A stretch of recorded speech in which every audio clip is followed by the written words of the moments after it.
Good morning mga Lodi. Ngayon meron tayong bagong pag-usapan. Ito ang Gaga Node. Welcome to Gaga Node.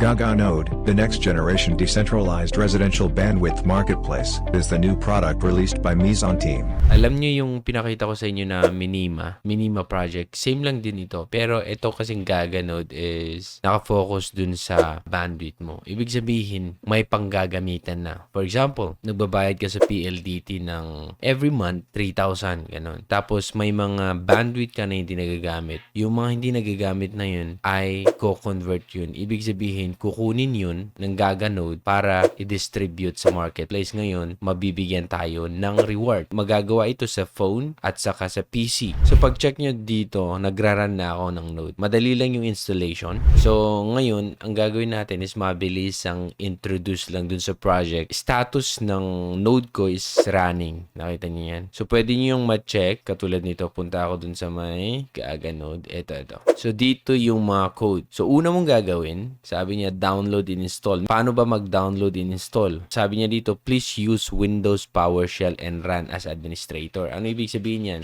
Punta ka dito sa My Search, makita mo dyan. Tapos, Windows PowerShell, yan siya. Pwede mo siyang hanapin, parang ganyan. Windows PowerShell. Yan. Tapos, run as administrator. Pag i-click mo ganito, click mo, syempre nagra-run na sa akin. Okay. Ayun, nag-run tayo ng isa. So, ito. Parang sisimulan natin. Ayan. Ngayon, ang gagawin mo, balik ka doon. Sundan mo lang ito. Once na open mo yung Windows PowerShell Administrator, i-copy mo to. I-copy mo tong command na to. Yan lang. I-click mo ganyan. Punta ka doon sa my Windows. Tapos, i-paste mo. Then, enter.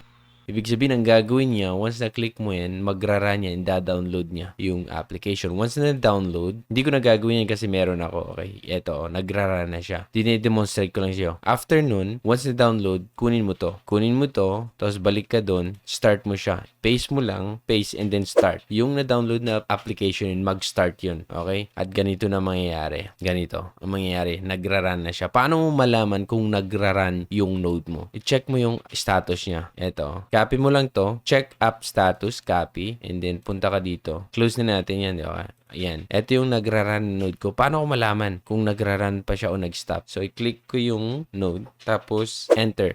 Magpapakita dito kung running siya. Wait natin. Ayun, running. Okay? So, ngayon, paano tayo mabigyan ng reward? Kung nag-create ka ng account mo, dun mo ma-check yung reward mo katulad sa akin. Balik tayo dun. Dito. Eto, account ko yan. Okay? My account. Ngayon, punta ka dito sa my reward. Ayan. Ang earning ko, ka-install ko lang yan. Ang earning ko is A20. Pero depende yan dun sa bandwidth mo. Or depende yan dun sa internet connection mo. Ngayon, itong token na nakukuha natin dito, pwede nating ma-convert into cash pag available na yung token. So, dito ang tutorial, install and run. Ang maganda dito mga Lodi is pwedeng desktop or pwedeng Mac, Linux, Windows 32, Android. Ang Android naman is gawa ka ng account mo, scan mo to, and then install mo lang yung Gaga. Make sure lang na no restriction ang ilagay mo kasi nga magra-run. Okay? Nagra-run yung node. Ibig sabihin, ginagamit niya yung resources, yung mga resources dun sa phone mo na nasasayang lang. Para saan ba yun? Yung mga bandwidth na yun, ma-accumulate yun at gagamitin sa kabuuan. Kaya nga tinatawag na decentralized. At sa pamagitan ng pag-share mo dun sa mga bandwidth mo or pag-run mo ng node mga Lodi, mabibigyan ka ng reward. Kaya ito na yung reward natin. Kanya nakalaki yung reward. Para mas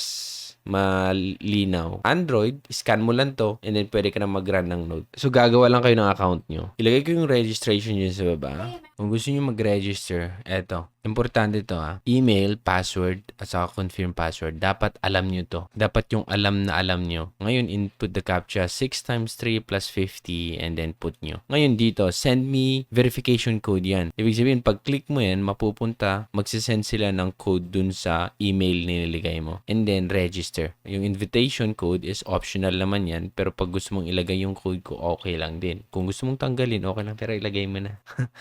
Pag ilagay mo, then thank you. Okay, and then register. At ang magpapakita sa inyo, ganito na.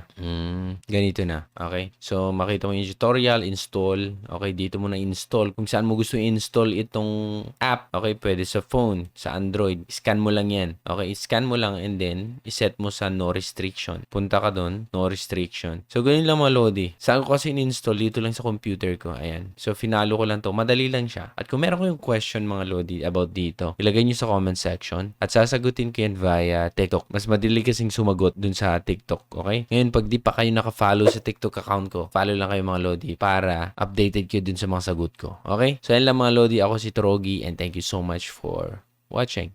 Bye.